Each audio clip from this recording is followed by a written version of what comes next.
नमस्कार मंडळी, मागील 2 व्हिडिओमध्ये निर्माणकर्त्याने आपल्या आयुष्याची दोरी किती लांब ठेवली आहे याचा अंदाज देणारी सूत्रे आपण पाहिली। या अंदाजाच्या जवळपासचे उत्तर येण्यासाठी शरीर, बुद्धी, मन आणि आत्मा यांचे आरोग्य राखले पाहिजे। ते राखण्यासाठी थिओलॉजीच्या दृष्टीतून तू आपला देव परमेश्वर याच्यावर संपूर्ण मनाने, संपूर्ण जीवाने, संपूर्ण शक्तीने व संपूर्ण बुद्धीने प्रीती कर आणि जशी आपणावर तशी आपल्या शेजाऱ्यावर प्रीती कर या 2 आज्ञांचे पालन केले पाहिजे।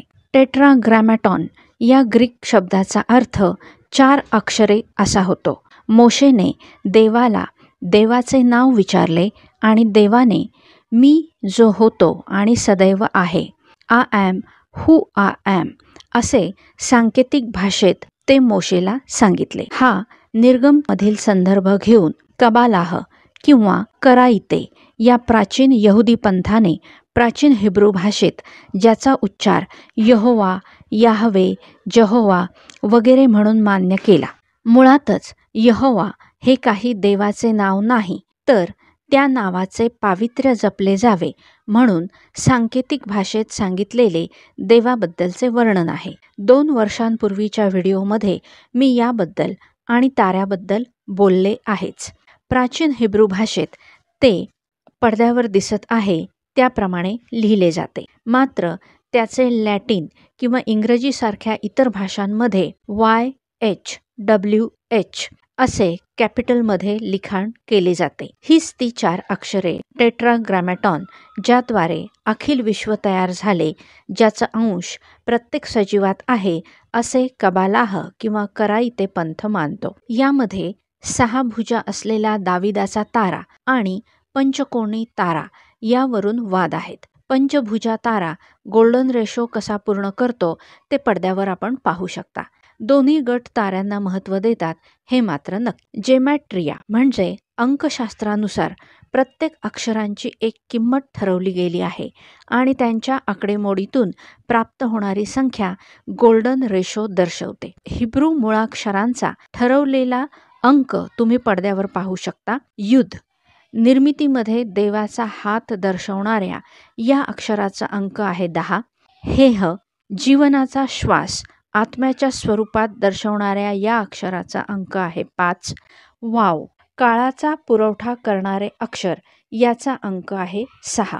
त्याद्वारे मी जो होतो आहे सर्व काळ असणारा परमेश्वर अशा अर्थी इंग्रजीमध्ये त्याचे भाषांतर केल्यास मूळ हिब्रूतील अक्षरे आणि त्यांची आकडेमोड तक्त्यात आपण पाहू शकता। यहोवा किंवा अडोनाय किंवा एलोहिम वगैरे सारखे देवासाठी वापरले जाणारे शब्द गोल्डन रेशो कसा निश्चित करतात हे दाखवून दिले आहे। पृथ्वीवर सध्या सर्वात प्राचीन शाबूत असलेला पुरावा म्हणून ज्याला ओळखले जाते ते म्हणजे गिझा येथील द ग्रेट पिरॅमिड। प्रत्येक 4थ्या टप्प्यावर दैवी प्रमाण पूर्ण करत घड्याळाच्या काट्याच्या दिशेने ते वाढत जाते। 2.5 दशलक्ष दगडांनी 4,500 दशलक्ष वर्षांपूर्वी बनविलेले हे पिरॅमिड भौतिकशास्त्राचा उत्तम नमुना मानले जाते। वेळ सापेक्ष आहे, एखाद्या द्रव्याप्रमाणे आहे हे बिग बँगच्या व्हिडिओमध्ये आपण पाहिले आहे। भूत, वर्तमान आणि भविष्य यांचे नाते बीजगणितातील त्रिमितीच्या साहाय्याने दाखवताना जर y बरोबर 1 हे वर्तमानातील मोजता येणारी वेळ असेल, तर x बरोबर संबंधित भूतकाळ आणि z बरोबर अंदाजे भविष्यकाळ असे समजले, तर सापेक्ष वेळ 1/x बरोबर y/1 z वजा x बरोबर 1 अशी दाखवता येईल। ही 2 सूत्रे जर एकत्र केली तर तुम्ही पडद्यावर पाहू शकता। वेगळ्या पद्धतीने लिहिले तर असे येते, म्हणजेच फायची किंमत येते। काळ किंवा समय देखील दैवी स्वाक्षरीला अपवाद नाही हे डॉक्टर लिओनार्डो एरो यांनी त्यांच्या लेखातून दाखवून दिले आहे। कबालाह या यहुदी कल्ट किंवा विचारसरणीच्या गटाने हिब्रू भाषेच्या अक्षर अंकशास्त्रानुसार हिब्रू भाषेतील याहवे ही अक्षरे गोल्डन रेशो कसा निश्चित करतात हे दाखवून दिले आहे। यावरून काही अभ्यासकांच्या मते एलियन्स परग्रहावरील माणसे काही वेगळ्या सूत्रात बसत नसणार. खूप काही जरी त्यांच्यात आणि आपल्यात वेगळे असले तरी या रेशोमुळे बरेच काही समानही असेल आणि ते वैज्ञानिक भाषेतूनच लवकर कळेल. म्हणूनच पुढील पिढीला प्रीती, क्षमा, विश्वास याबरोबरच विज्ञानही शिकवणे तितकेच गरजेचे आहे.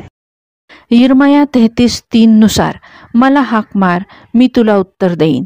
ज्या तुला समजत नाहीत अशा महान गहन गोष्टी मी तुला दाखवीन.